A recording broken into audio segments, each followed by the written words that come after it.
அரசு பேருந்துல பயணம் செய்யக்கூடிய பயணிகளுக்கு அரசு சார்பா முக்கியமான ஒரு அறிவிப்பு வந்திருக்கு.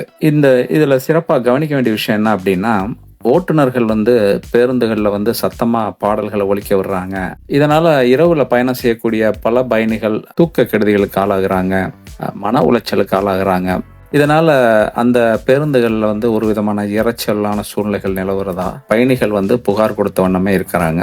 நம்மளுடைய தமிழக அரசு உடனடியா இதுக்கான ஒரு தீர்வை எடுத்திருக்கு. இதுல பாத்தீங்கன்னா ரொம்ப தூரம் பயணம் செய்யக்கூடிய, அதுவும் இரவு நேரங்கள்ல செய்யக்கூடிய மூத்த குடிமக்கள், உடல்நல குறைபாடுகளால அவதிப்படுறவங்க, இந்த அதிகப்படியான சத்தம் பெரும் மன உளைச்சலை தருவதாக போக்குவரத்து அமைச்சருக்கு நிறைய புகார்கள் வந்திருக்கு. இந்த சூழ்நிலையில நம்ம தமிழக அரசு போக்குவரத்து துறை செயலாளர் நிர்மல்ராஜ் ஒரு அறிவிப்பை வெளியிட்டிருக்காரு. அரசு பேருந்துகள்ல பயணிக்கக்கூடிய சக பயணிகளுக்கு இடையூறு இல்லாமல் செல்போன் பயன்படுத்தவும், ஸ்பீக்கர் போனில் பேசுவது, வீடியோ பார்ப்பதை தவிர்க்கிறதுக்கும் அறிவுறுத்தப்பட்டிருக்கிறது. இந்த மாதிரி சூழ்நிலையில பேருந்துல பயணிக்கக்கூடிய பயணிகள் தங்களோட இயர்போன், ஹெட்போன் இந்த மாதிரி விஷயங்களை பயன்படுத்திக்கலாம் அப்படின்னு சொல்லப்பட்டிருக்கு. அது மட்டும் இல்லாம அனைத்து பேருந்துகளிலும் விழிப்புணர்வு ஸ்டிக்கர் ஒட்ட சொல்லி உத்தரவும் பிறப்பிச்சிருக்காரு.